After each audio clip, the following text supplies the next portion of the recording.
Well, Dan Arbell is a Middle East analyst and a former Israeli diplomat and joins us now. Good evening to you, Dan. Good evening. Good to be here. Great to have you with us. That was some pretty direct criticism from the U.S. president of Benjamin Netanyahu, who, used to be and one of the very closest allies of the U.S.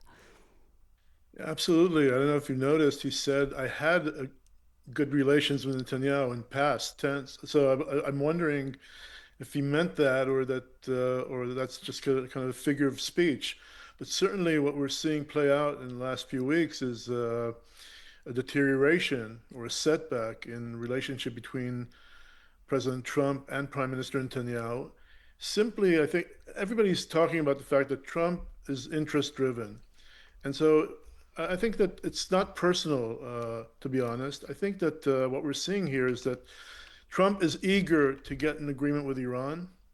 Israel is very much concerned on different aspects of the deal, especially on the Lebanese part of it.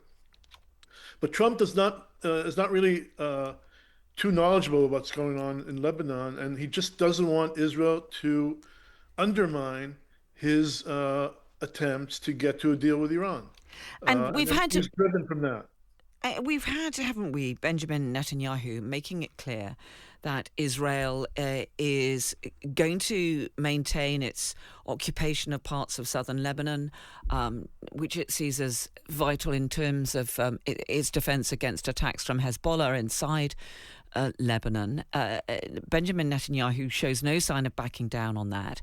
Do you think that could be a potential block on this deal or this memorandum of understanding? It's only really an outline, which is due to be signed on Friday.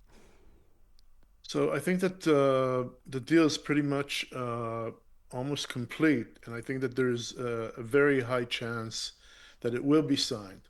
But there's a big part of it will be implementing this deal, and certainly Israel can play the role of the spoiler if Israel decides to continue with attacks on Hezbollah in areas which President Trump and the Iranians regard as areas Israel should not be attacking, such as the area of the Beirut area or the Dakhia suburb of Beirut.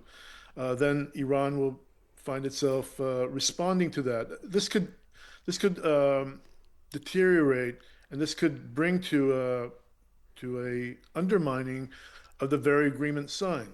So certainly Israel has the potential of being a spoiler of an agreement after it's signed. It doesn't have to be in the days leading up to the signature. And how is Benjamin Netanyahu responding to that very public ticking off from the US president? It's interesting to watch because Netanyahu has built the last few years his prestige on the close relationship he has with Trump. And he's met with Trump more than any other foreign leader, I think 8 times since Trump became president, or 7 times since he became president for the second time. And they went on this 2 military operations together, hand in hand, in June 2025 and now in February 2026. Very close military coordination, cooperation, signaling that they both see eye to eye on the goals of such operations. Now it's a total humiliation for the prime minister. This is his big project of, first of all, crusading against Iran on one hand and a close alliance with the president. All this is evaporating in front of our eyes. Yes, there were military achievements, great military achievements by Israel and the United States, but those were not translated into diplomatic gain for Israel. And what we're hearing about the agreement, bits and pieces of it, we haven't seen the full text, is certainly does not live up to what the U.S. and Israel were hoping to get when they embarked on this latest military operation and at the end of February. And when it comes to Israel's military offensive into Lebanon against Hezbollah, how constrained do you think Benjamin Netanyahu is by his own precarious political position, the pressure from the right wingers within his cabinet and so on, He may not like President Trump telling him, well, look, you've just got to be a bit more responsible, dial this back. But he's got others in his cabinet pressing him to do just the opposite. Yeah, and I think that there's a consensus in Israel among the coalition parties and opposition parties that the situation in Lebanon cannot continue in this way, that Israel needs to safeguard its northern communities. Israel needs to fend off Hezbollah attacks.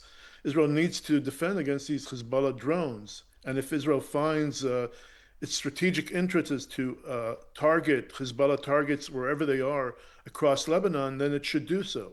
So I think in that way, Netanyahu does enjoy public support for continued operations in Lebanon. Uh, but we're noticing in the last 24 hours or 48 hours that the IDF is being very careful, and the cabinet is kind of in a fog of fog of diplomacy situation. It does not really know what to do now as things are shaped, as an agreement is being shaped. So we're seeing a lesser of an activity by the Israeli Defense Forces in Lebanon, but that does not mean it will not intensify in the coming days in response to Hezbollah actions or attacks. It's been great to speak to you. Dan Arbell, Middle East analyst, former Israeli diplomat. Great to speak to you. Thank you so much for joining us. Thank you. I appreciate it. Good night. Thank you.